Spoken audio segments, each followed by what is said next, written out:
Good morning and welcome to the first session of eceee panel 3 discussion. So this panel, as you may already know, focuses on how energy efficiency policies can be financed, designed, implemented and managed to generate optimal and lasting energy savings. And today we will be talking about beefing up energy efficiency policies. Our distinguished speakers are Dominic Osso from EDF, Ted Moose from the University of Oxford, Samuel Thomas from the Regulatory Assistant Project, and Livio De Kikis, who's an energy policy analyst at FIRE, the Italian Federation for the Rational Use of Energy. My co-panel leader is the very smiley and very lively Clémence Rode. I'm really happy that he's my co-panel leader. He's been fantastic over the last 3 days, and he will be leading the questions and everything. Clémence, the floor is yours. Yeah, thank you, Marine.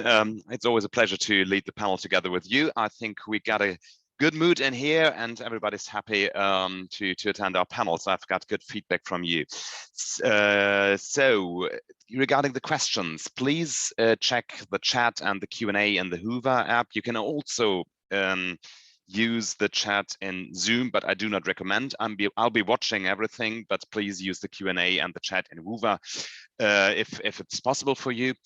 Ask your questions in the Q&A. We always have questions in the back, but it's always better if it's questions from you, from the audience. So I hope to have a lively discussion.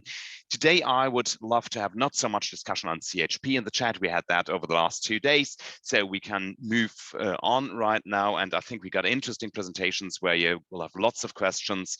So please engage, be active, although it's not the same as in real life. And yeah, I wish us all a good session today.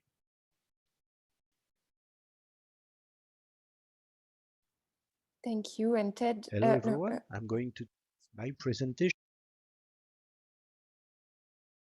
Yeah, Dominic also will present us his presentation, his paper on how to ascertain a reasonable obligation level in an energy efficiency obligation scheme between too little or too much. Dominic, the floor is yours.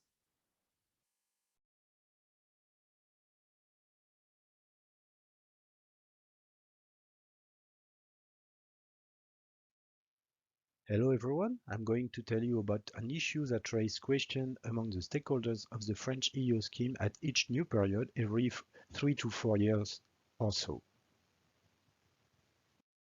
My presentation will be divided into 3 parts: a short presentation of what makes up an EU scheme in general, the methods used to calculate the level of obligation, and finally a conclusion. Each time I will explain my words using examples from the French case that I know best. So, what does an EU scheme usually consist of? The EU schemes are part of a family of energy policy tools called market-based instrument or tradable instrument. An energy efficiency obligation scheme is firstly composed of an obligation to be fulfilled, which can be expressed as energy or carbon saving in different units: kilowatt-hour of final or primary energy, ton of carbon avoided, according to an annual or accumulative calculation over a particular period of time up to the lifetime of the energy efficiency action implemented. Sometimes these savings are discounted, like in the French case. This obligation is generally fulfilled by the entities known as obligated parties, like energy retailers or distributors. A portfolio of action eligible for this scheme is generally proposed, and in case of non-compliance with the obligation, a penalty is foreseen, and the scheme is managed by a dedicated public entity. Finally, the scheme provides for a cost recovery mechanism through the bill of the customer of the obligated party. In the rest of the presentation, we will focus on the level of obligation, which is the #1 issue for this type of scheme. In the French case, since the beginning of the scheme in 2006, the level of obligation has constantly increased at each period to present today the equivalent of 5 billion euros per year. The unit of the French scheme is the final energy saving cumulated over lifetime and discounted by 4%. It should be noted that this cost is highly dependent on the price of certificates, as shown at the bottom right, which has fluctuated over time depending on the ease or otherwise of producing EO certificates. Therefore, the level of obligation is a very important driver in an obligation type scheme. We'll try to see what methods can be used to estimate the level of obligation that are most appropriate. It should be borne in mind that in general, during the first period of an EO scheme, the level of obligation remains very low to allow a learning effect for the stakeholders. The EO schemes are promoted under the Energy Efficiency Directive, in particular to meet the energy saving obligation of Article 7. So, to put it simple, it would be sufficient to translate the energy saving level required in the EED directive, the 0.8% of energy saving per year, into the unit of the EO scheme. This gives us an amount of more than 200 terawatt-hour cumulated per year in French obligation unit. Remember, the unit of the French scheme is the kilowatt-hour accumulated over lifetime undiscounted. It should be noted that the current level of more than 500 terawatt-hour accumulated per year is well above this minimum. And even if we translate the objective of Article 3 of the EED, which is not binding on a national scale, the necessary saving remain below the current obligation. So the French scheme is therefore more ambitious than what Europe requires as a minimum. It should be noted that the EED directive does not indicate any greenhouse gas target in a similar way to the French scheme. To take into account the greenhouse gas in an obligation scheme, we need a trajectory or at least a target. Today, the objectives of Europe and France are similar, the carbon neutrality. From this, we can estimate a level of carbon obligation over a given period, using, like in the French case, for example, the carbon budget for a small period of time. The most complex point is the translation of energy savings into carbon, which must consider both direct savings, simply expressed in carbon through an emission factor, but it is also necessary to take into account the additional carbon emission avoided when fuel switching occurs, like moving from a fossil boiler to a heat pump. To our knowledge, few EO schemes today are expressed in carbon. Historically, the UK scheme was the first to switch from energy to carbon to express its obligation level. Simple approaches can be used, such as the projection of a simple historical trend of EO delivery, if we have historical data at all, or the simple intellectual construction of such a trend. This approach, using historical data, has been used in the French case for the tertiary sector in potential study due to the absence of detailed data. Another simple approach, more technical, is to consider replacing all energy-efficient operations by the best available technologies, without any further consideration of economic or technical feasibility. This last point leads us to look at the energy-saving potential study in more detail in the next slide. In order to go beyond what the European directive requires, which is a top-down approach, it is possible to study in a bottom-up approach the techno-economic potential of energy-efficient solutions eligible for the EO scheme. To do this, it is necessary to have a good knowledge of the markets associated with this technical solution, in particular the annual sales and the associated performance, the level of efficiency. On the other hand, it is also necessary to estimate how many of these efficient solutions will be the subject of an EO certificate. This can be assessed by a global market capture factor. This factor is used to estimate the number of energy-efficient actions that will be participating in the EO scheme, issuing certificate. As an example in the figure above right, the assessment by sector of this potential according to the year of the study, which corresponds to the preparation of a new French EO period. What can be seen, in particular for the most poorly known sector, is that the potential has fluctuated greatly according to the study. Overall, the potential has increased between 2012 and 2019, so has the obligation of the French EO scheme. However, here we come against the limit of the study, because the example of efficient boiler shows that the delivery of certificate does not directly follow the market and is even in this case the opposite of the increase in performance of the market. We believe that this is related to the amount of the financial incentive, which has fluctuated over time. To complete the previous techno-economic analysis, the interest of the different stakeholders should be considered. For an investor participating in a EEO program beyond his direct economic interest, or interest for comfort, heritage value of the building, etc., it seemed to us that the amount of the financial incentive in relation to the upfront cost is an important parameter to consider. In the French scheme, the case of double glazing windows is a good example of a weak incentive despite a dynamic and performing market. We can see that the volume of certificate has decreased between 2015 and 2019 despite an increase of the obligation level. Concerning the obligated parties, the administrative cost of an EO file in relation to the volume of certificates is also a parameter to be taken into account. So, if we compare two efficient solutions, for example, windows or loft insulation, which a priori have a similar administrative cost, the return in terms of certificate is not the same and the obligated party can make choice choosing one against the other.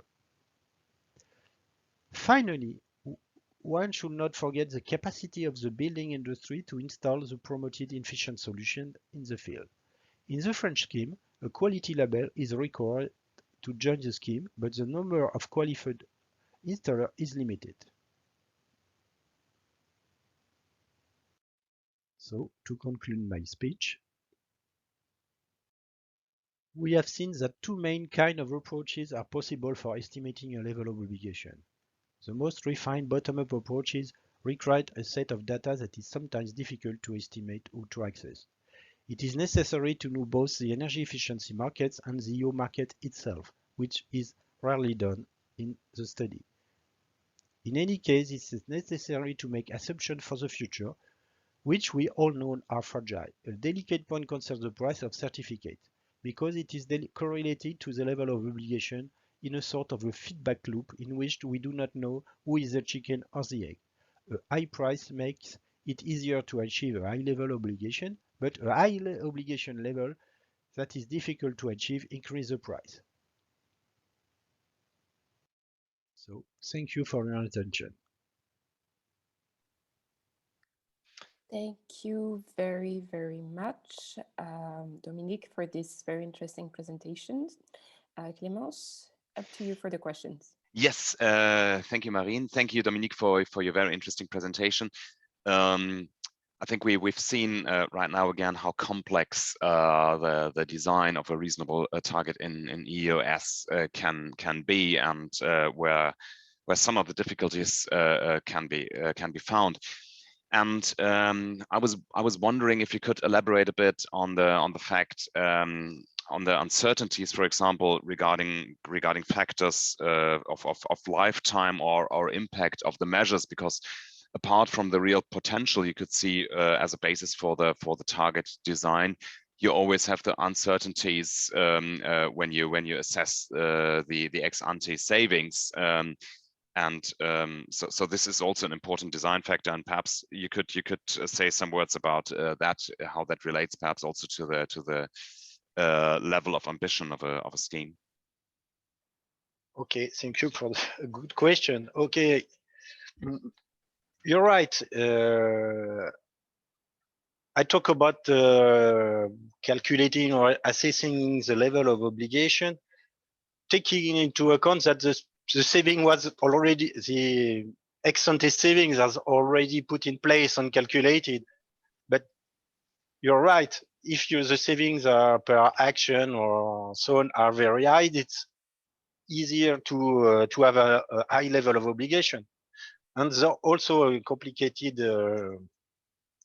process to estimate the ex-ante savings, taking into account the energy savings per year and the lifetimes. And there is a lot of discussion also on that side.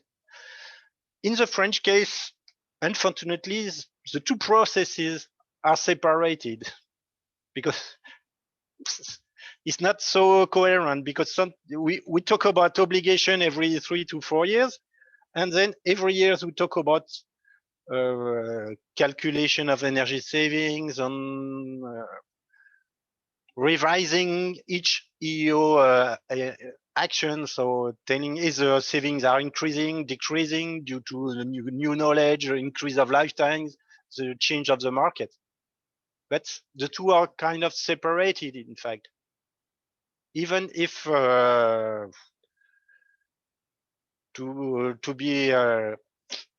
complement that, that's at the end of the two processes, the public body also have a new driver. It's a kind of bonus, because if the obligation and the savings from per action is not in phase, both, you can the public body use bonuses to increase the savings to help obligated party to fulfill the obligation.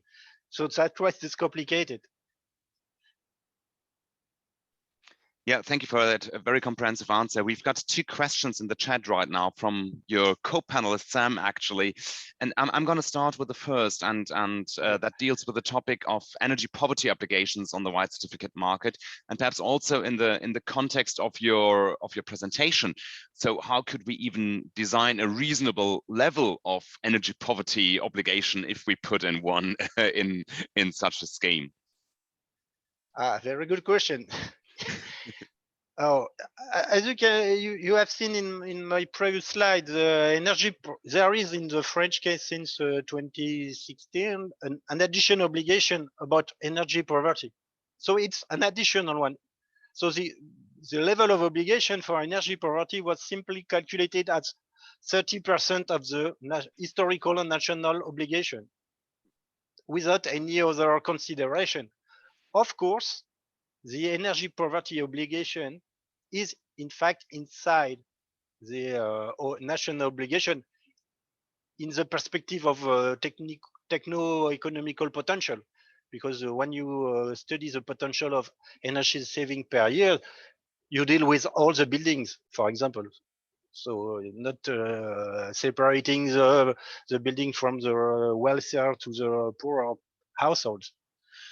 And for the next period is the French case, the share of energy poverty will increase to more than 20% because without any consideration, but to put more pressure on the scheme to deliver obligation to the fuel poor. But you're right, it should be also a good idea to study the possibility of energy poverty obligation. But in fact, this case is deal with the price, because in the French schemes there are two different price of EEOs. One is the standard EEO price, the historical one, and there is another price for energy poverty EEOs, and the price can be different. And if the price is different, it's higher. It's not the fact at the moment, but at the beginning of the energy poverty obligation, the price was higher for the standard obligation, and so the incentive for household is higher. Yeah, okay, thank you for that answer. And there's a final question, and we still have some time for that one. And this is again a bit more of a general question, but also linked to the target setting. When you look at the overall topic of climate targets, right now the implementation of fossil fuel boilers, even gas boilers, might not be compatible in the end with the decarbonization targets we have in the EU, but also on the national level. So when you think about the target setting and think about all the potentials, there might be still some fossil fuel replacement in there, but from a political perspective, it might make sense not to allow a fossil fuel replacement. Do you have any insights on that topic? Yeah. There is a discussion about incentive about a fossil boiler, for example. Next year in 2022, the sale of fuel oil boiler will be forbidden in France in the middle of the next year. But today, inside the EU schemes, the incentive for fossil boiler it's allowed. But you're right. The question is to avoid the locking effect. And dealing with the climate target, it could be a a good way to study if you, or to think about forbidden fossil boiler or fossil energy inside the scheme. But at the opposite, you said that moving from an old fossil boiler to an efficient boiler, there is saving. It's better to staying with the old boiler. So it's difficult debate. But in the long run, you're right. Yep. You have to move from fossil energy to low carbon energy. Yeah, thank you for that. And a final question from Stefan Scheuer. He's asking how far the setting of an adequate level is somehow linked to the design of the EEO. So, for example, the choice of obligated parties and to the design regarding improving access for new market entrants. So that's a final question for that for your presentation. Thanks.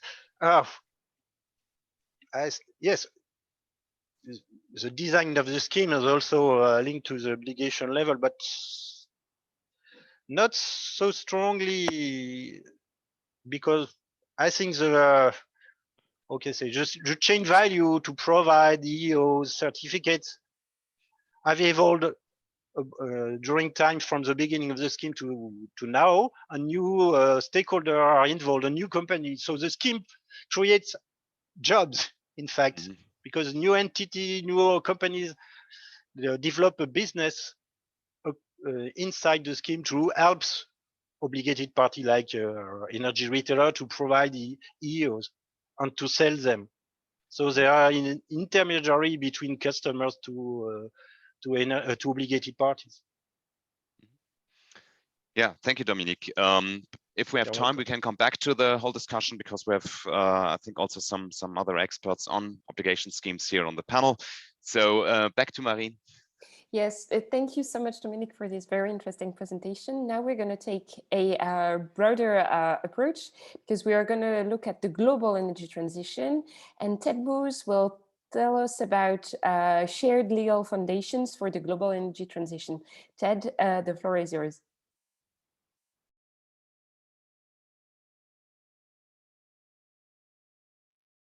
Hello, everybody.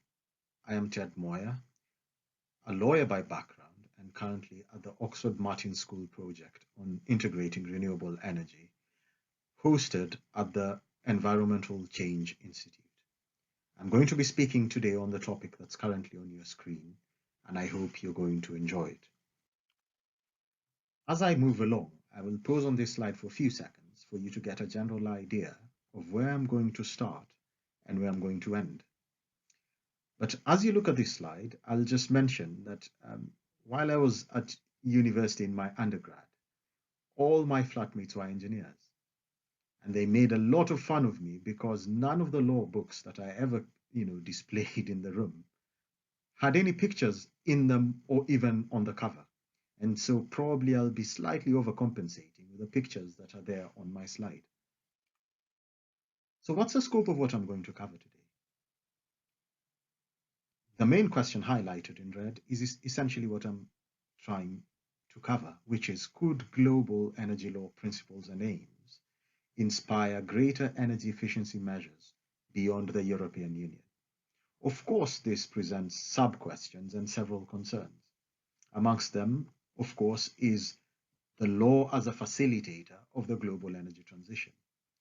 And specifically, what is the role of energy efficiency to this? And I say it's a central aim of energy efficiency to ensure that we have the global energy transition. Now, could energy law inspire better energy policy and regulation? And what is the impact of global climate change in ensuring that we harmonize energy efficiency measures? Is there value in shared energy efficiency targets on a global scale? Now, before we get to the Q&A, I'd just like to mention that I'm going to be looking at global energy law and not climate change law, and then looking at how energy law and its principles are applicable to energy efficiency measures, and we'll use the EU system as an exemplar on energy efficiency. So why does the law matter? From this slide, we'll look at the supply side and how energy law, policy, and regulation actually influence how energy systems look like. Yes, I am well aware that energy efficiency is on the demand side, but lessons from the supply side are important for several reasons. One, it's really important to have holistic views of energy systems in order to come up with effective or impactful policies and laws. Secondly, the global energy transition needs both the demand and supply side. And of course, energy systems are multidimensional. They not only include both the supply and demand sides, but there is also the issue of balancing. And of course, we must appreciate that there are very serious global disparities on energy access. And energy efficiency requires infrastructure. And when I say infrastructure, I mean it in three ways. One, physical infrastructure. Two, the legal infrastructure to support energy transition measures. And three, the finance to be able to achieve it. One of the things that we need to keep in mind is that law, both at a global level and at other tiers like national and local level, can actually influence how energy systems. So what's the problem? Law needs a source, and depending on what the source is, it has different enforcement capacity. In international parlance, we call this hard or soft law, and therefore law is formal and requires formal political processes. It needs government for creation, development, and enforcement. However, it's important to note that the converse can be true, especially when we talk about law setting standards, principles, and procedures. Processes, principles, and standards can actually influence how the law looks like. And this is one of the things that we're trying to look at today and seeing whether energy efficiency standards can crystallize into some sort of legal obligations on a global scale. However, we must appreciate that there are great disparities in legal and energy systems around the world, and at global level, there is no uniform energy efficiency law and policy. This picture is from Zagreb in Croatia, and it's basically a plan of how sustainable buildings are going to look like. And I've put it there to contrast with some of the other images that I'm going to show on the realities in other parts of the world. So, how do we globalize energy law aims and principles, and specifically effective energy efficiency policies, standards, and rules? And why the EU? First, legal harmonization is very, very difficult, generally speaking, on an international scale. And even in the EU that shares common competence and values, there are certain difficulties. An example is EU directives. Some EU directives are incoherent, especially when we speak about technical building standards, and you'll see this on slide 11. We must accept, of course, that there are different global contexts and in terms of development, access to energy, and consumption patterns. So without uniformity, how do we mainstream energy efficiency standards? So let's look at the highlights, challenges, and opportunities in trying to have global energy efficiency standards. What are the highlights of the EU energy efficiency standards? And from this slide, I just wish to mention that I'm not looking comprehensively or in depth at the energy directives, energy efficiency directives from the European Union.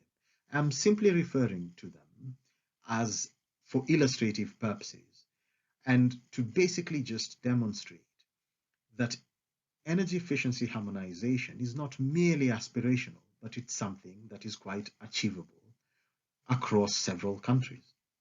So the Energy Efficiency Directive amendments and recent updates have some features that I thought were quite distinctive. Number one is that states are required to transpose and implement some of its provisions. And I do know that some provisions are not necessarily implemented, like Article 3 provisions, but Article 7 and Article 17 provisions are. And this is one of the unique features of this directive. It is that it recognizes some provisions would require immediate implementation, while others may not.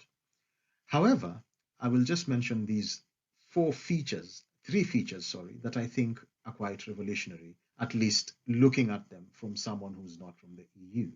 Number one is on energy savings obligations, because energy savings obligations combine science, policy, reporting mechanisms, which is a great way of the law literally evolving with a dynamic system like an energy system. And specifically, energy efficiency measures are not just about electricity, but cover other parts. And therefore, it's quite good to see that there are both technical, policy, and reporting standards. There are new standardized metering and billing rules which create transparency so consumers can know just how much people around them are spending and how much they themselves are spending on their energy bills. It creates simpler, standardized assessment criteria on efficient heating and cooling. And then there's the Eco-Design Directive that I think is an absolutely wonderful piece of legislation that looks at the circular economy, looks at efficiency, labeling, and standards on appliances. Looking at this picture, it's from the Floating Leaf Resort in Bali, Indonesia. And it's, despite being in a tropical setting, hardly any air conditioning is used because of the architectural design of this. And so it is possible, just not within the EU or within highly developed countries to have solutions. And solutions do not necessarily need to have some of the most sophisticated architecture for them to work. Now, please pause on that for a moment and look at the other sort of revolutionary and sometimes fairly simple innovations that have come up. So what are the challenges in globalizing energy efficiency standards? We have varying contexts and supply side disparities. About 1 billion people do not have access to electricity. And so one of the main questions that I ask is, should we aspire toward global minimum energy access standards?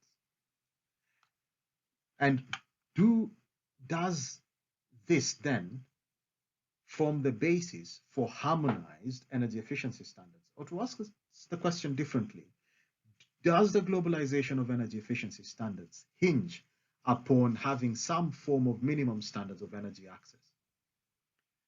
We have conflicting legal and energy systems at international, national, and local levels around the world. We have nationalist interests and uncoordinated regional efforts, which means that we have highly variable outcomes across the world. But of course, we have contemporary crisis and innovation outpacing traditional lawmaking. Remember my point on law being quite formal and granular.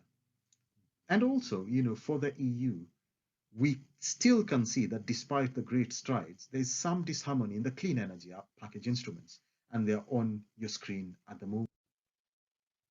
So this picture is from the Liter of Light in the Philippines, and it started as a revolutionary open source, simple way of access to light, and is now described as a global grassroots movement that uses inexpensive, readily available materials to provide high quality solar lighting to those that have no or limited access to electricity. And it's quite revolutionary.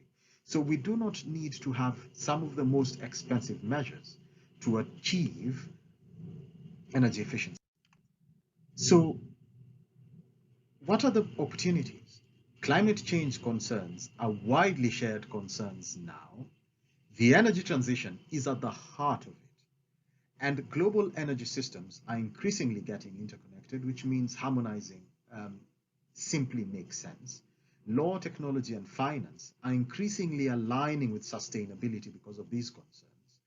And generally, as humanity, we have this sort of shared fate as we look at global crises like climate and COVID-19, which then inspires global solutions and solidarity and cooperation.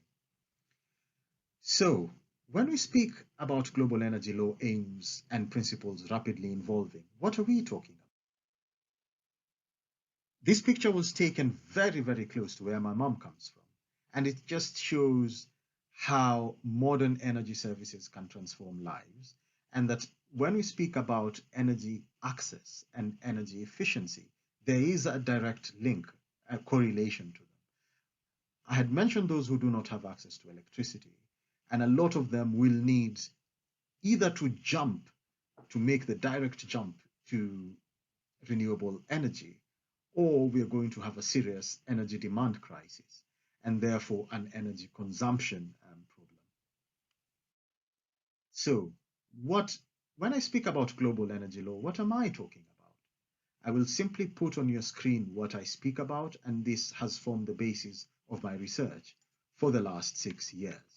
But these are the emerging aims and principles that can be seen from the development of energy law on a global scale in the last 20 years, which has accelerated in the last 3 or 4.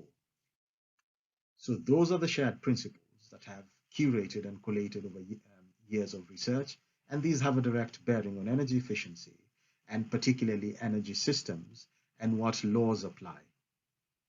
These are sustainable development goals. And one of the questions is, where does energy efficiency fit in all this? And I think if you look at these different goals, it can fit in goal 7, it can fit in goal 9, it can fit in goal 10 and 11 and so on. So energy efficiency transcends some of these global goals. These are the shared aims, and I'll pause there for about 5 seconds. And then I will conclude. This is a picture from Nairobi, Kenya, where I'm from. I'm very close to Nairobi, Kenya, actually, a place called Ngong. And it just shows how we must coexist, both traditional forms of coexistence and new energy infrastructure. Now, what is the future? There are 3 levels of global cooperation that would be needed to harmonize energy efficiency measures: interdisciplinarity, bridging the legal and technical divide, and inclusion and multi-actor participation in energy systems. So finally, and in conclusion, how do we move and where do we go from here? With a legal background, I say law is vital in implementing energy efficiency policies and standards. It is vital to promote the shared global aims and principles that I displayed in the previous slides. EU energy efficiency and its framework may be imperfect, but it is an exemplar on a global scale. Holistic views of energy systems are important. Energy efficiency is fundamental for the energy transition. And of course, we must create bespoke solutions, because context and leveling global energy consumption disparities is going to be key on whether energy efficiency standards can be scaled globally. Finally, it is necessary to enhance cooperation between states, both public and private and non-state actors. Thank you very much indeed. Thank you so much, Ted, for this very interesting presentation. Clémence, the floor is yours for the questions. Ted, you can put your camera on. Yeah. Yeah. Thank you, Marine. You actually have posted a question yourself in the chat, so you can ask it yourself if you like. So I'm not telling what you want to know. Yes, my question was related to the Energy Charter Treaty. It's very controversial, and because it may have very negative impact. So how do you see that influence evolve in the future? Well, the Energy Charter Treaty, you're right, is controversial, and for a variety of reasons. And they've tried to revamp it. From around 2015, they've attempted to move into the International Energy Charter sort of thing. And so there are several controversies about it. One, it began as a Eurasian sort of treaty. And so from people outside of the OECD, for example, the Energy Charter Treaty did not seem to include them. But then there are attempts to try and globalize the Energy Charter Treaty, which have not been highly successful. Secondly, there was a spate of energy disputes especially on renewable energy, that were filed under the Energy Charter Treaty, which prompted countries like Russia, Italy, Spain to threaten to exit the Energy Charter Treaty. But when it comes to sustainability, there is a slightly bigger problem with the Energy Charter Treaty, which is the focus on agnosticism in terms of technology agnosticism, which essentially means continued use of fossil fuels or the refusal of the treaty mechanism to try and push countries toward a certain type of energy mix. Now, all those, there are, of course, very good features of the Energy Charter Treaty, some of which, of course, are that there's a focus and mention of energy efficiency, but you're absolutely right. I think in the future, I do not see energy systems being hinged on the success of the Energy Charter Treaty.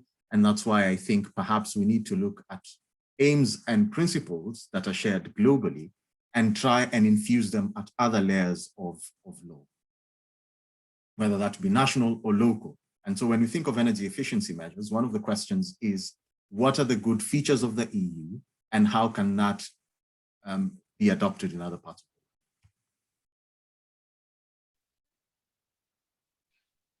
Yeah, thank you for your answer. I've got an additional question, and that's a bit, I mean, you told from your university time when you were the only lawyer among engineers. I'm an engineer myself, and I learned in my courses very often that law is a barrier towards proper technology implementation.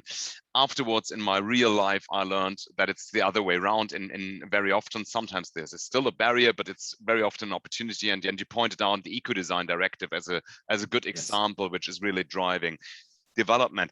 And especially regarding the Eco-Design Directive, that would be of my interest, because it has been a huge enabler also in the EU market because of the common principles of a common market where eco-design had its place. But would you see any opportunity and any format where we could agree on a wider scope of an instrument like the Eco-Design Directive, which would enable also a better trade than, because if we have common standards for products, that would be helpful also not only for the environment, but might be also very supportive for trade between the various states which would be involved in such an agreement. That is actually a brilliant point. I think you're right, yes, because the Eco-Design Directive would do several things. One, it would create both a legal standard and then would then generate a market solution in two ways. One, if these standards are implemented by manufacturers, then whatever's available in the market will have to be of a certain standard. Two, the market then will start demanding for products with better rating. And therefore, it's going to be this cycle. And so, yes, this is one aspect of law that has driven innovation and a circular economy. Of course, there are certain problems in terms of availability of some of these products, in terms of cost. Will they cost more? Would the market be willing to do it? Or would some of these directives compel the manufacturers of these goods to meet a certain standard and therefore eliminate products that are not energy efficient? But there's another really important point. How to communicate some of these technical aspects and legal aspects is really important. Because I remember a conversation where someone wanted to buy a fridge and they wanted an energy efficient fridge. And the standards were so difficult to understand, you know, A rating, E, D, and they weren't sure what to buy. So I think how also to communicate to the general public legal standards and technical standards is going to be fundamental, and not just having these frameworks in place.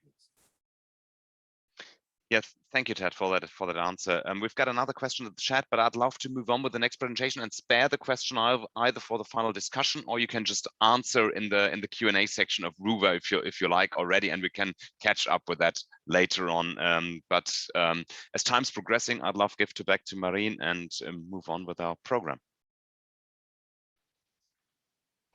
Yes, thank you so much, Clémence, and thanks, Ted, for this very comprehensive overview of the situation. Now, our next speaker is Samuel Thomas from the Regulatory Assistance Project, and we'll be talking about stronger effort sharing regulation targets that can drive compliance with and Article 7 of the Energy Efficiency Directive aligned with the 55% climate goal. No pun intended. It's quite a long title. Thank you, Samuel. The floor is yours. Hello, good morning. My name is Sam Thomas. I'm a senior advisor for the Regulatory Assistance Project, and I lead their efficiency team in Europe. Today, I'm going to present some research that I did with Stefan Scheuer and Jakob Gretchen from the ERCO Institute. The focus of the research is on the forthcoming climate target architecture and directive reviews, which will be announced this summer, called the Fit for 55 package. And the research will look at the interactions between energy efficiency policy and the different elements of the climate target architecture before alighting on some specific research questions around how effort sharing regulation targets, that's the ESR on this title slide, can drive compliance with Article 7 Energy Efficiency Directive targets. So the presentation will begin with a brief look at the context.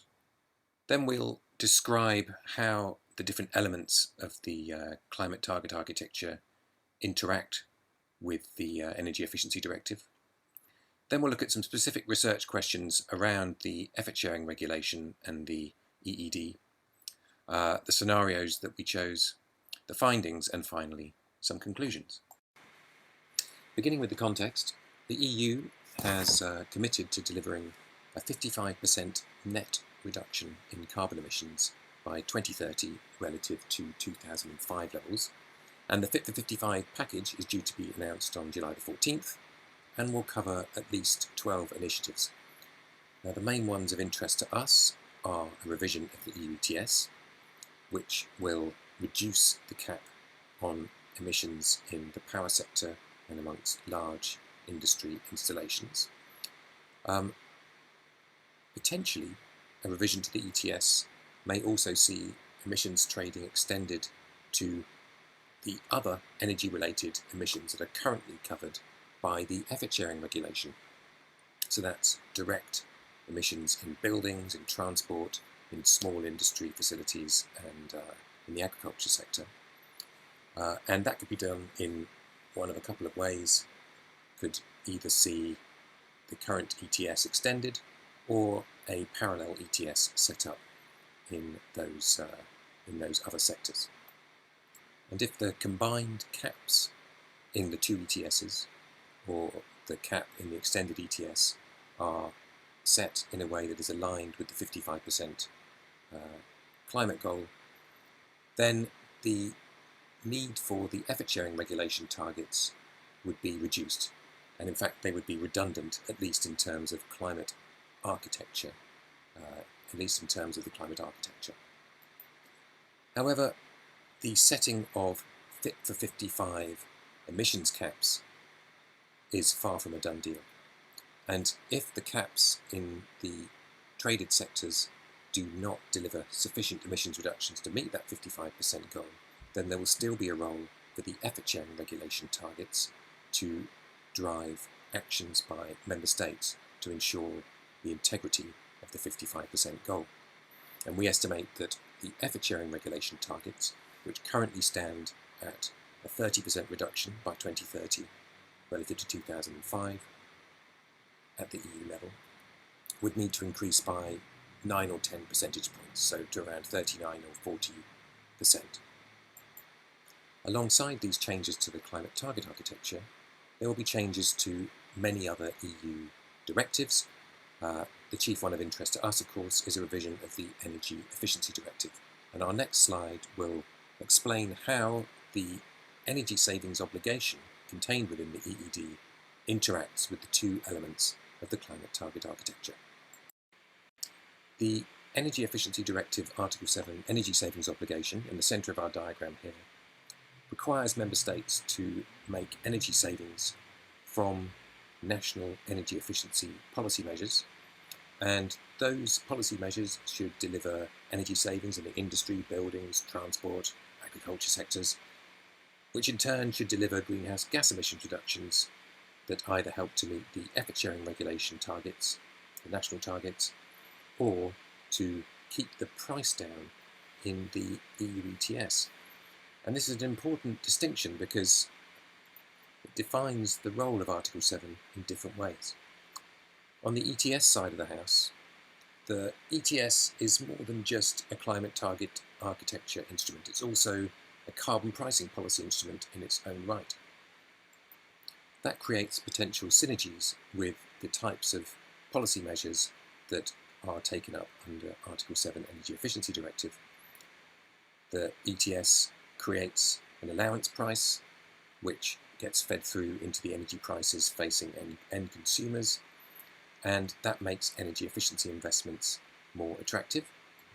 If Article 7 can then focus on overcoming the other market failures and barriers that affect the take-up of energy efficiency actions, then the two can work hand in hand, and the role of Article 7 becomes to keep a lid on the prices in the EU ETS, which, if uncontrolled, would both affect energy poverty negatively, but also affect the political sustainability of the climate targets as a whole.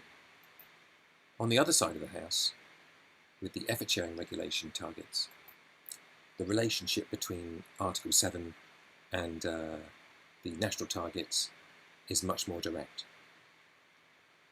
Article 7 helps to meet the national targets that member states have, and at the same time, if member states' national targets are higher, that should drive compliance with the energy savings obligation, because member states will need more energy efficiency actions to ensure that they meet their national targets.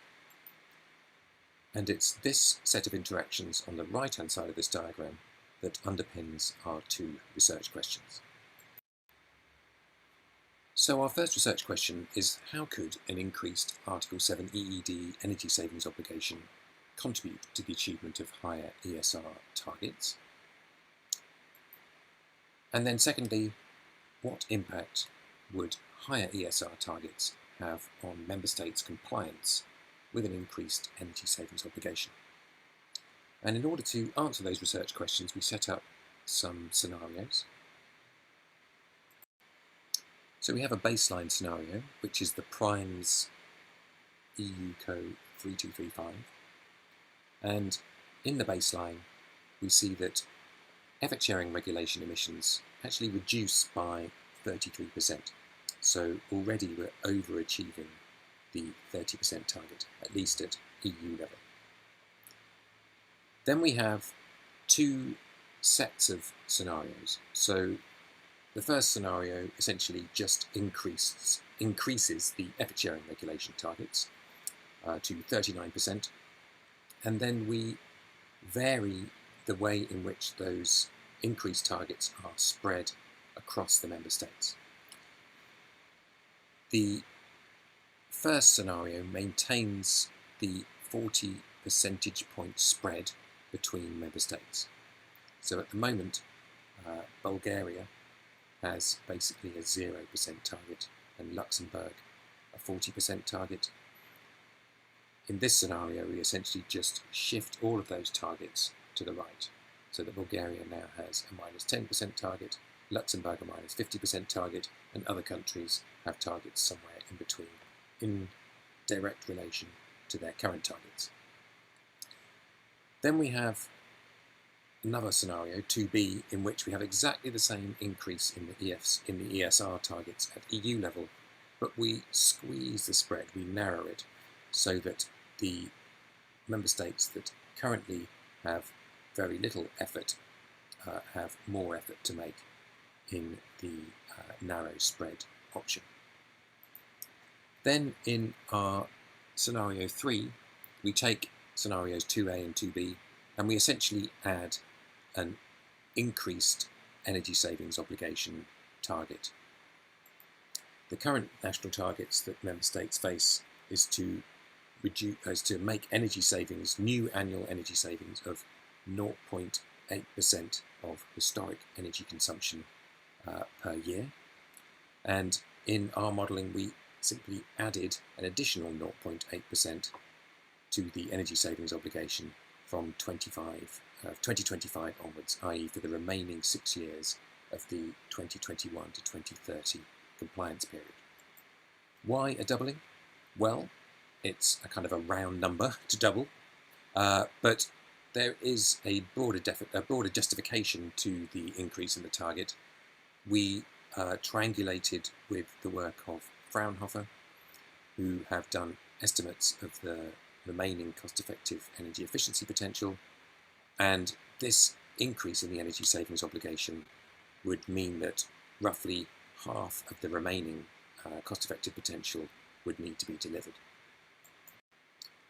Coming to our results, at the EU level, we see that our light green bar here, our baseline emissions, are at minus 33%, which takes us further than the current ESR target, the dot, which is set at 30%. And in order to get from our current baseline of minus 33% to the tougher ESR targets that would be required to meet the 55% climate goal, which is set at 39 or 40%, down here, this dark bar here, a doubling of the energy savings obligation between 2025 and 2030 would deliver half of that increase in greenhouse gas emissions reductions. So that's the EU situation, energy savings delivering half of the gap. But the situation varies dramatically across member states. For 6 member states, Greece, Hungary, Malta, Portugal, Estonia and Croatia, it doesn't matter whether the effort sharing regulation targets would be set using our narrow spread or the current spread. In all cases, baseline emissions are already below even those tougher emissions reduction targets. But we have other member states where there is more of interest. Slovenia, Latvia, Romania. Here we see that only if there's a narrow spread will more greenhouse gas emissions reductions need to be made than is in the current baseline. So that means that the design of the effort sharing regulation targets could have an impact on the drive for genuine energy savings under the EED Article 7 energy savings obligation. Then we got a broad swathe of emissions in Germany, Sweden, France, Spain, Italy, Czechia, Lithuania, Slovakia, Poland and Bulgaria, where simply having an increased effort sharing regulation target should mean that more effort is put into energy savings. Under the current targets, the 30% dots here on this slide, all of these member states do not need to put in additional effort than is already baked into the baseline. But if the targets are raised to 39% on either a narrow spread or the current spread, more effort is going to be required. And then we have the countries with the more challenging effort sharing regulation targets: Finland, Denmark, Belgium, Austria, the Netherlands, Cyprus, Ireland and Luxembourg, for whom the 30% target is already challenging and should be driving action towards meeting the Article 7 energy savings obligation. So let's just test that hypothesis. To what extent does a higher effort sharing regulation target actually drive compliance with Article 7 EED? And the striking thing that we notice is that the countries on the right here, these are the countries that I've just been mentioning, so Cyprus, Finland, Belgium, Austria, Netherlands, Denmark, Ireland, all of those countries who have got the higher and more challenging effort sharing regulation targets, where the target is already set below baseline emissions, in all of those countries, they are deemed likely or very likely by the European Commission to meet their Article 7 EED targets. The one exception to the rule is Luxembourg, who actually have got the toughest ESR targets, but having spoken to the teams in Luxembourg, we know that they've had some teething problems with their EEO and they are being dealt with. So our hypothesis is that this set of countries in the middle to lower part of this distribution, who are predominantly red, so very unlikely or unlikely to meet Article 7 EED targets will put more effort into meeting those targets over the 2020s if the effort sharing regulation targets are increased. And that should be good news for the energy efficiency industry. So in conclusion, achieving the increased effort sharing regulation targets will require significantly more energy efficiency gains, and a doubling of Article 7 targets will get us halfway to tougher effort sharing regulation targets at around 39%. Higher effort sharing regulation targets should drive compliance with Article 7 EED targets. A narrower spread of the effort sharing regulation targets will drive compliance in more countries. A carbon price for current effort sharing regulation emissions would make energy efficiency actions more financially attractive, and targeted Article 7 Energy Efficiency Directive policy measures essential in order to keep the price down in the ETS system. Removing the effort sharing regulation, however, would risk dropping the ball on energy efficiency. And with that, I will conclude and ask if anyone has any questions. Thank you. Thank you so much, Samuel. You can turn your camera on and your microphone as well. Thank you. Kimos, up to you for the questions. Yeah, thank you very much. A couple of questions, by the way, in the Q&A for Ted still, so we might come back to them afterwards. Sam, I was wondering a little bit about the hierarchy between the different instruments. So if you think about Article 7 and the ESR, and when you said, I mean, it depends a bit on which instrument do you see as the leading, Article 7 or ESR or even an ETS in that sector. Can you perhaps elaborate a bit more which model you would deem most suitable? So with a leading instrument, which instrument being the leading one to also contribute to the EU targets in the end? Well, ultimately the ESR targets are the climate architecture. So ultimately they are the leading instrument in that they are aligned with the overarching goal. And if you consider energy efficiency policies as one way of meeting those climate goals, then of course the Energy Efficiency Directive, along with the Renewable Energy Directive and other directives, are secondary in a sense, so supporting the meeting of those climate goals, notwithstanding, of course, the well-known fact that energy efficiency can also have multiple benefits beyond merely meeting climate targets. But certainly within the construction of meeting those climate goals, then clearly the effort sharing regulation and the ETS are the primary instruments. And then the hypothesis, of course, with energy efficiency policy is that you can meet those targets more cost effectively by overcoming market failures and barriers to delivering on energy efficiency.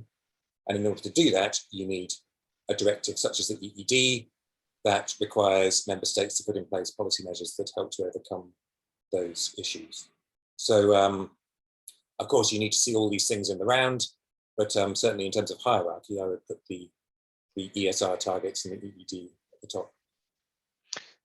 Then you could be provocative and ask the question: if we have the ESR targets, or even an ETS for the other sectors on the EU level, shouldn't it be purely up to the member states to decide how to overcome the market barriers, which might be specific for the member states? And why do we need a harmonized EU policy in that respect anyway, if we have not only a target system, which more or less the ESR is, but also an EU-wide instrument like an EU ETS? So what would be why would there be a need for an Article 7 instrument at all?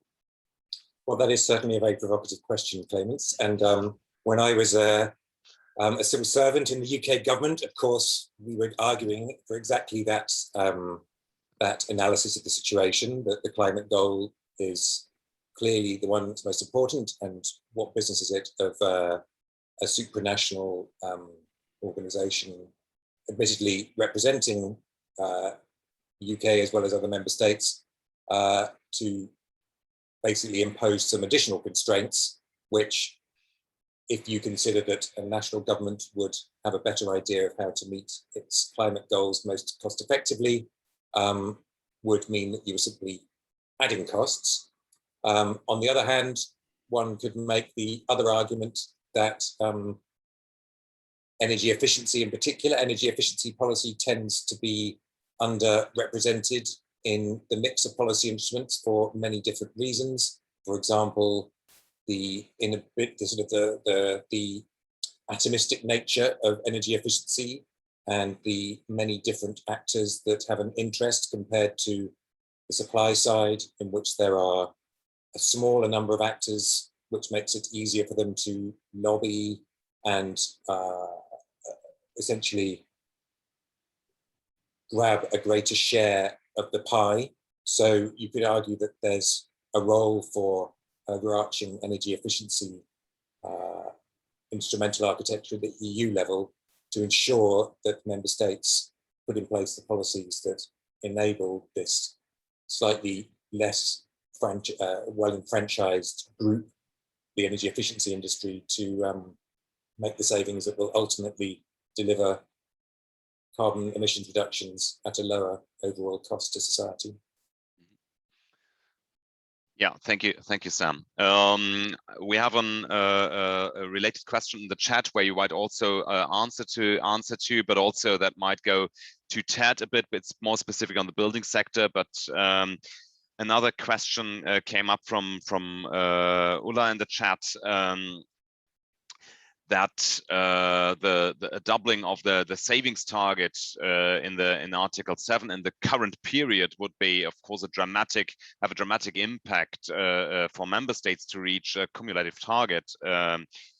And she quotes that the current targets are already more demanding than the targets in the previous period, and that then member states might fail to meet the cumulative target for the new period. Right. Well, I mean, that is always a possibility, but of course, the EU member states have all signed up to meeting higher climate targets, which are set at a more challenging level than the targets that were already agreed at the time that the new EED Article 7's energy savings obligation was negotiated for the period to 2030. So since those higher obligation targets were set, the climate goal has been made more challenging. So member states are going to have to put in place actions of one kind or another in order to meet those climate targets. And as the Fraunhofer analysis shows, there is still plenty of cost-effective energy efficiency potential that should be able to help meet those higher climate goals. So my answer to that would be, you know, there's an urgent need to tackle climate change. Member states agree with that and have collectively signed up to the 55% goal. And energy efficiency will need to do its share. Yeah, thank you, Sam. And as time is progressing, I have to give back to Marine. Thank you so much, Samuel, for this very interesting presentation and the questions as well. And thank you, Clémence. Now, our next speaker is Livio De Chechis. He's an energy policy analyst at FIRE, the Italian Federation for the Rational Use of Energy. And Livio is going to speak live about how has COVID-19 influenced the impacts of the policies related to Article 7 of the Energy Efficiency Directive. Livio, the floor is yours. Thank you, Marina, for the introduction. Good morning, everybody. I hope you can see my screen and hear me correctly. Yes, we do. Okay, perfect.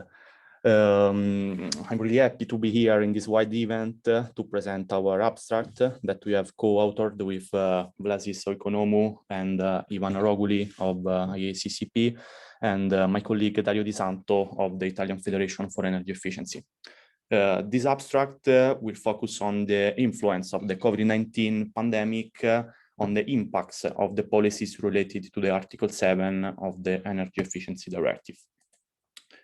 This abstract has been built in the framework of the ENSMOF project. Just a few words to describe the framework of the project, that is Horizon 2020 financed project that has the goal to ensure that the policies related to the Article 7 of the Energy Efficiency Directive are effective and are able to achieve their targets.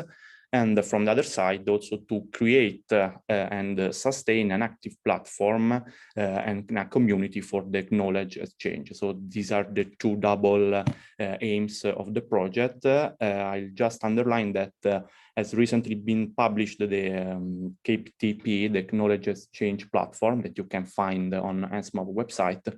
That is an important and can be a key hub for the knowledge exchange among and within the European member states. But coming to the topic of the panel of my intervention, I'll begin with some insights and some figures. Of course, the situation we are living in with the COVID-19 pandemic has faced us with unanticipated effects in the economy. In particular, regarding energy efficiency operation have slowed down in 2020 during the lockdown, and so has the energy sales. For the year 2020, the EU energy demand is expected to be up to 10% below the previous year levels, which will be at least twice the decline that we have experienced during the financial crisis of the end of the first century, of the first decade of this century. There are some notes and some figures mostly provided by the International Energy Agency that gives us an insight of the pandemic macro effects. Just to mention one of these, worldwide, more than 4 million jobs directly provided by the energy sector as a whole are at risk or have already been lost because of the COVID-19 crisis. So this extended abstract is based on 3 pillars. Firstly, a research of existing data and a review of the consequences of COVID-19 on investment in energy efficiency. Then it's based on a case study, that's a survey of a representative of different stakeholder groups on their opinions of the current situation with Article 7 implementation and energy efficiency investment in the respective member states. And finally, it's based on a knowledge exchange within and among EU member states on how to react and to mitigate the consequences of COVID-19 on the energy obligation schemes.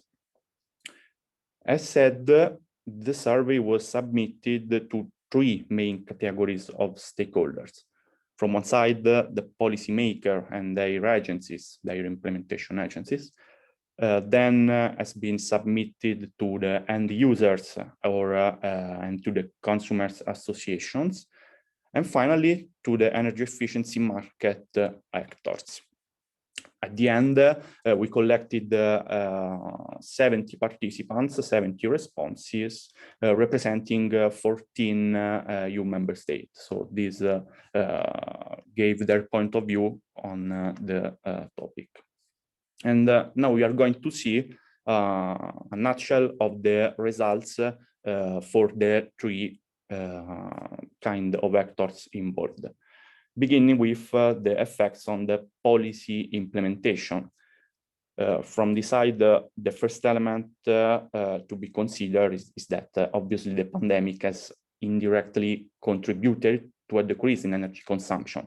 But policymakers are very much familiar with the fact that the reductions that has been obtained in energy consumption and in energy efficiency measures are induced by the current situation and don't reflect the efficacy of the actions. More in general, although several member states still didn't go through with the evaluation of the implementation for 2020, their unofficial data suggest that there were changes in the implementation of the energy efficiency obligation schemes or the alternative measures. Most of the reductions in achievements they predict, in fact, have been influenced either by the lockdown, by the confinement, or by the prioritization of other activities rather than energy efficiency within the company. And some respondents, some participants are very much concerned less of the fact that this period was affected, but more on the fact that COVID-19 situation influenced their planning for the next period and might have longer term effects, for example, in terms of delays or other longer term consequences. Which can be, what can be the solution or a great help to the policy implementation, of course, the recovery plan that will give an help to strengthen these energy efficiency programs. Regarding this, for the next 6 years, so for the period 2021-2027, the EU has planned the recovery and resilience facility with goals based on the EU Green Deal. And in this framework, energy efficiency as one of the key priorities, including, for example, renovation wave and supporting facility. Policymakers are considering this, and their responses reflect that there are a lot of new plans aiming at recovery and strengthening the energy efficiency programs of the countries, either market schemes or alternative measures funded through the recovery plan or other European structural fundings. Now we are going to see the effects on the end users, and the survey in this regard shows that the effects on end users, obviously from the perspective of the energy efficiency investment, are much less dramatic than what will be, and we'll see in the next slide, for the market from the point of view of market actors. In fact, according to end users, there are not much information on the investment plans, both the baseline of their plans and the investment plans for 2021. So this is a challenge in the elaboration of the results. But we can see that, for example, during the lockdown, during the pandemic, transport investment declined for obviously reason. But from the other side, buildings grew substantially after several flat years. And this is a result emerged from the International Energy Agency's analysis. Linked to this, the final consumers, the final users have become more willing and aware for potential of an improvement of their homes.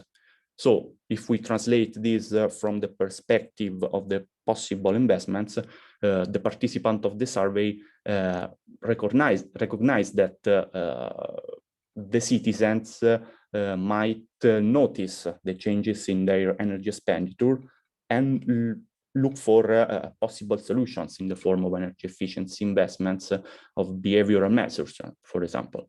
But also if the totality doesn't agree on this statement. There is otherwise a focus on the multiple benefits of energy efficiency, in particular in the building sector. I have in mind the improvement of the comfort. An increase in comfort would be needed if we use the dwellings for working, also that for living. So this need a multiple benefits analysis also from this point of view. So the result is that more investment might go into achieving non-energy benefits of energy efficiency projects. Finally, we are going to analyze the effects on the market sector. And for this group of stakeholders, the effects of COVID pandemic seems to be devastating. In fact, almost all the respondents have reported challenges, issues with market, with activities payments, and also with their own company's stability.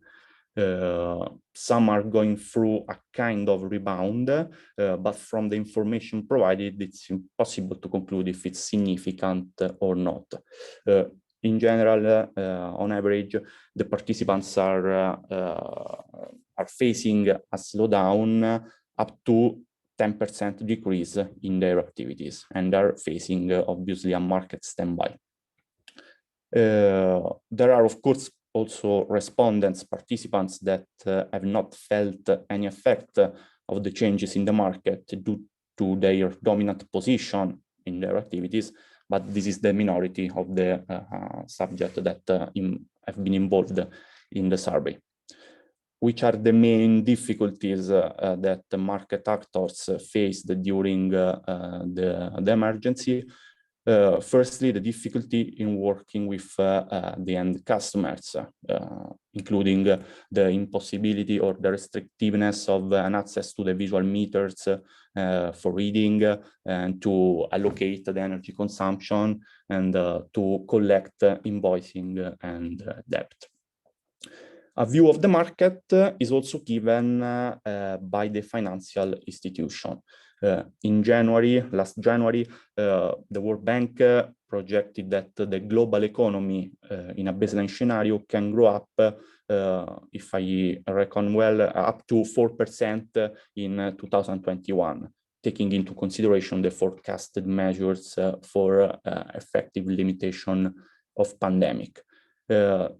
Our knowledge exchange has produced also some insights from financial institutions that have underlined how market recovery from the initial shock was relatively quick, and in parallel also the revenues of companies in the sector for sustainable energy have recovered relatively quickly. So there is a vision opposite between the financial institution and the market actors regarding the energy efficiency rebound or the energy efficiency recovery from the pandemic. Regarding this topic, means the market rebound, most participants in the survey are quite optimistic for the period until 2030. The year of the predicted recovery differs in their opinion. In fact, there are some of them that think that this year, 2021, could be the year of the market rebound. Other actors have shared their opinion that the year the market restart will not be earlier than 2023 to 2025. Of course, 2 minutes left. Yeah. I'm going to the conclusion. Two things are needed. Firstly, from one side, effective policies. From other side, the possibility for the final user to co-finance or finance their intervention for the recovery period. Just to share some conclusions of the abstract and of the activity, energy efficiency market has been affected by the COVID-19 crisis. National authorities tried to follow up on the situation, but most of their efforts is linked to the period that is coming after the crisis and to a recovery in a medium long term, in a short term recovery. So coming just after the crisis. The shift of consumption towards household sectors and the changes in policies defining emissions and energy consumption in buildings are a challenge for all the included stakeholders. And this is linked to what I said before about the multiple benefits and to the behavioral changes in end users, in the users' activities. And finally, related to the Article 7, some insights found was that the combination of energy efficiency first principle and the energy efficiency obligation scheme will be crucial to face COVID crisis. This is a large debate topic, the energy efficiency first, so energy efficiency versus energy sufficiency. So it's important to link and integrate this with the obligation scheme.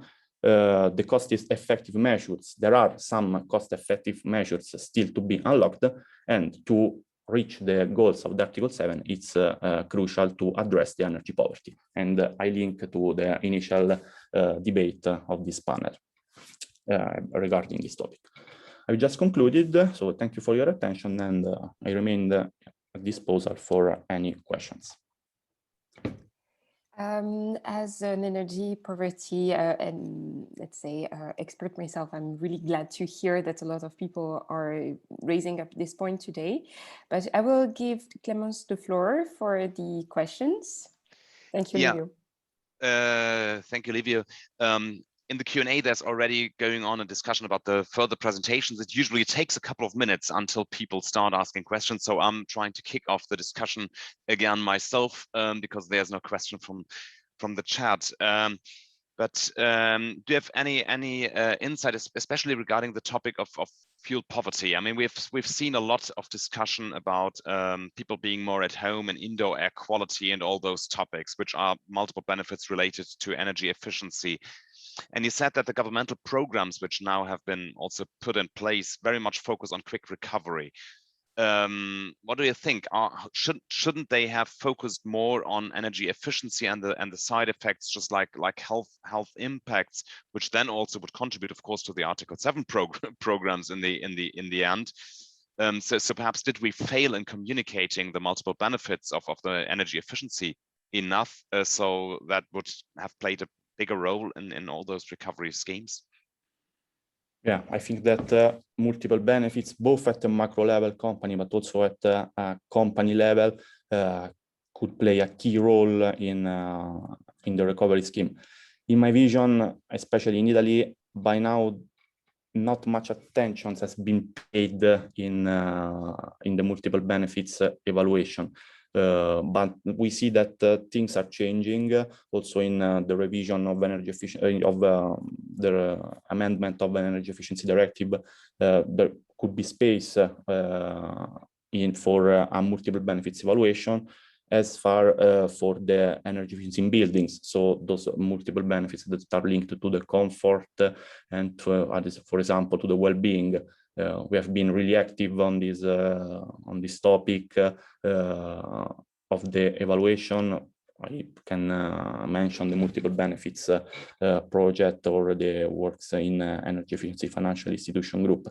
But especially in the next period, in the next phase of recovery, I think we have to address the topic of multiple benefits, especially in buildings that are one of the priorities of our action.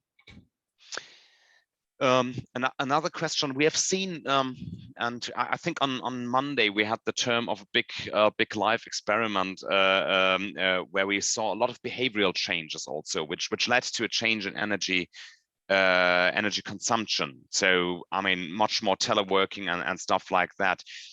And we've seen things being possible, which haven't seen before.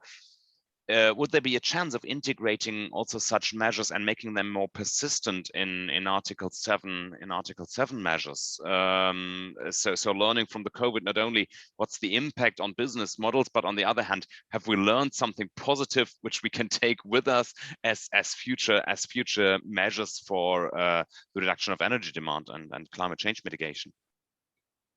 Yeah, in my vision, the energy not consumed is the first energy efficiency measure.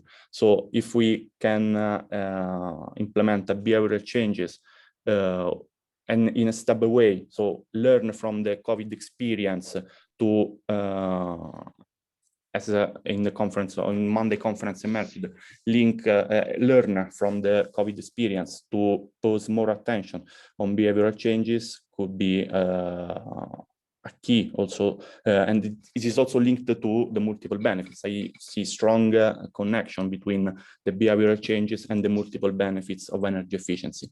So if we can combine these two topics also at company level, but also in a policy level, we can give a positive view also for the recovery plan. Okay. Thank you very much, Livio. We have to finalize the session. Unfortunately, we just got the 1 minute warning in the chat. So I give back to Maureen for the final words. Yes, so thank you, Samuel. Thank you, Livio. Thank you, Ted. Thank you, Dominique. And thank you, David, for the tech aspect. And thank you, Clémence. Tomorrow will be our final discussion together. I will miss you, I think. And well, tomorrow we'll be talking about who's to pay with the amazing speakers, Diana Wang, Bettina Dordendorf, Clémence Leutkop, Lia Weinberg, and Christian Hofer. But today there are still some surprises for you. Just connect on the Whova website app and you will see that there are 2 informal sessions that you may want to join. One at 4:15 in meeting mode, so you can really switch on cameras and have discussions with other delegates. One is an exploration of how sound and visualization can lead to a renewed connection to the energy system. And the other is looking at urban net zero and renewable energy commitments during COVID-19. And then at 6 p.m., it's this summer study party. Bring your bottle of wine or your Coca-Cola.